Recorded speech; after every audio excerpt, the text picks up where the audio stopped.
મધ્યના 6ઠ્ઠા વચનાવૃતમાં નાસ્તિક ભાવની વાત શ્રીજી મહારાજે કરી છે. એમાં 2 પ્રશ્ન છે આ વચનાવૃતમાં. નાસ્તિક ભાવની બાબતમાં બહુ જાગતા રહેવું.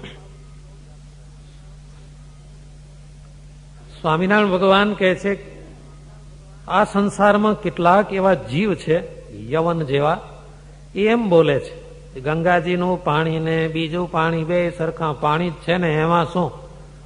જોજો આવું કદાચ આપણામાં ક્યાંક પણ ખાંચરે થતું ન હોય મનમાં. ગંગાજીનું પાણી ને બીજું પાણી બે સરખા છે, શાલિગ્રામ અને બીજો પથ્થરો બે સરખા દેખાય છે, તુલસી અને બીજા ઝાડ, ઝાડ એ ઝાડ, હવે તુલસી બહુ મહિમા અને બીજા ઝાડનો મહિમા નહીં. તુલસી હોય કે લીમડો હોય બધા હરખા જ છે ને, એમાં શું? બધી વનસ્પતિઓ છે.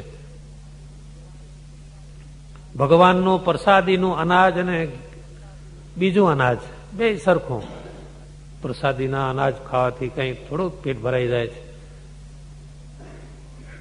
અને બધા અનાજ માત્ર સરખા. એકાદશી ના દિવસે ઉપવાસ કરીને ગમે તે દિવસે ઉપવાસ કરીએ, ભૂખ એ ભૂખ, બે હરખી જ છે.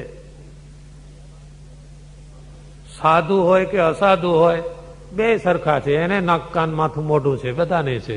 એમાં ફેર ક્યાં રહ્યો? સાધુને કે નાક લાંબુ હોય ને કાન મોટા હોય એવું થોડું છે? બધાને હરખા સરખા, બધું સરખું છે. આ વિધિ, આ નિષેધ, આ નાનું, આ મોટું, આ ઉત્તમ, આ અધમ, આ બધું કોણે કર્યું? આ વિધિ અને નિષેધ આજે મોટા પુરુષો કહેવાયા એને કર્યા છે, પણ એ બરાબર નથી.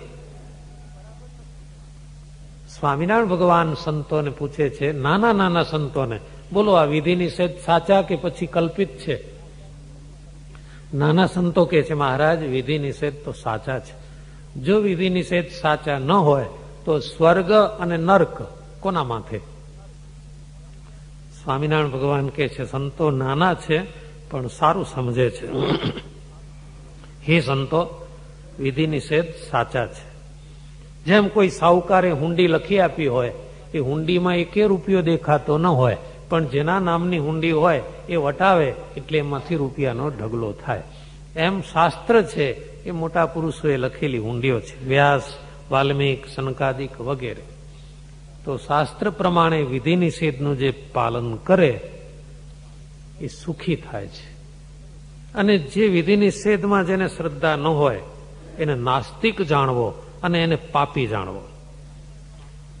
અને પાછા એવા લોકો શું બોલે, આમ તો કઈ અમે માનતા નથી, એ બધું હરખું જ છે, પણ શું કરીએ, માણસ ભેગું રહેવું તે માણસની હાય હા કેવી પડે.